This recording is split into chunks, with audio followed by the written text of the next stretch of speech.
Welcome to Mile High Music Festival. This is Alli Sands, your Denver Indie Rock Examiner. I'm here with Matisyahu. How are you doing today? I'm great, thanks. How are you? Fabulous. Glad to be here interviewing you. When did you get into town?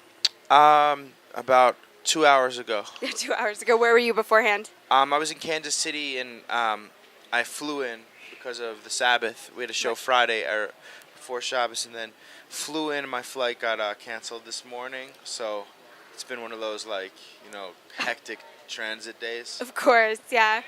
Are you touring? Frontier Airlines. Thumbs down. Where are you headed after this? I want my money back. Frontier. This is actually the last show of this run. We've been out for 2 months, and this is our final show, and then we go to Japan and Australia in a couple of weeks. So will you head back home to Brooklyn? I will tomorrow, yeah. Nice. Are you excited to go home and see your family?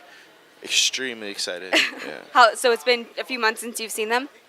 Yeah, it's been, I was out for the first about month, 6 weeks or so without them, and then they surprised me on my birthday, and they just stayed. They ended up just staying for a while, so it was pretty cool. That's great. Where were you on your birthday?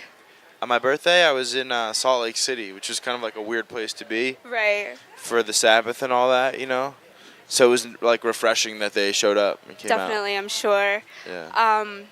So when you go home, do you, you kind of return to a community that you find, spirituality in, 770 is there and everything. What is it? I mean, does it just rejuvenate you? What is it like going back to 770 in your neighborhood?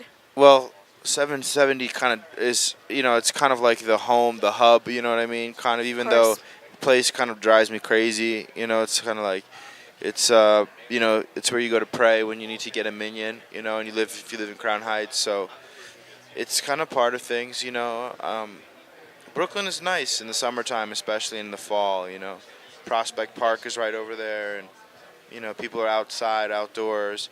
You don't have to get in a car in my neighborhood, so you don't, it's not like LA where you got to drive everywhere, You leave your car in your garage and you just walk everywhere, So it's nice, and it's New York has a certain special something to it, and kind of hard to sum it up or describe what it is exactly. Kind of, but it's good, and it's good for the music, Of course, yeah. So about your music, when you're writing, your music is very based in, Jewish faith and Kabbalah and all of that. How do you draw inspiration from that? How do you translate it to something that the general public can receive and understand? I'm sorry, can you say one more time the first part of the question? No, it's just, your music is very spiritual, and it's very based in Jewish faith and Kabbalah and teachings in the Talmud. How do you, and as a musical writer, how do you translate that to, something that the general public can not just appreciate, but love and be incredibly enthusiastic about? Well,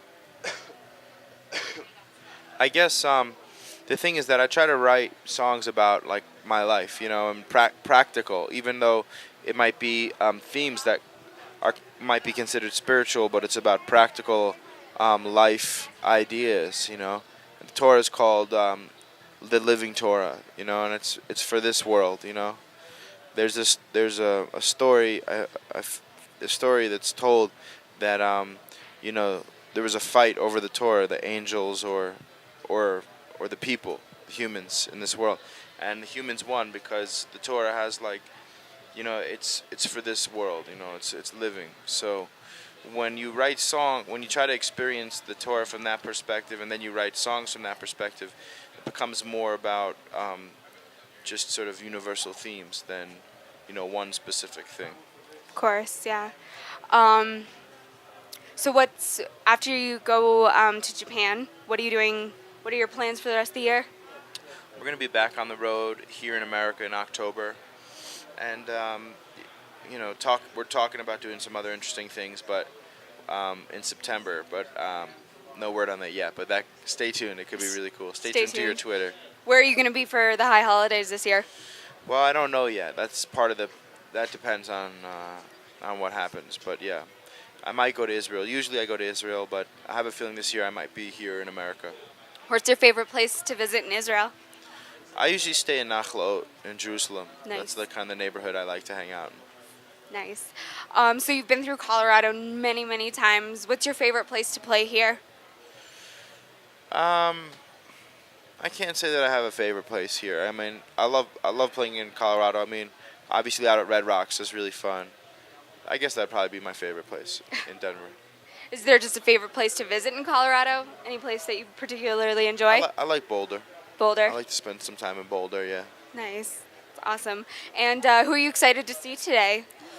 I want to see Thievery Corporation. That's the main group I'm really looking forward to. And one time I stumbled into a Widespread Panic show when I was 17. I found myself in Knoxville at a Widespread Panic concert, so I wouldn't mind checking them out again. And the Fray as well. Nice. That's great. Well, My good friend Warren Haynes and Government Mule. Oh, nice. Yeah, I love him. John Butler. I mean, some great artists here today. Awesome. Well, that's all the questions we have for you. Thank you so much for coming and talking to Examiner.com. This has been Alli Sands with Matisyahu. Check us out at Examiner.com and have a great day.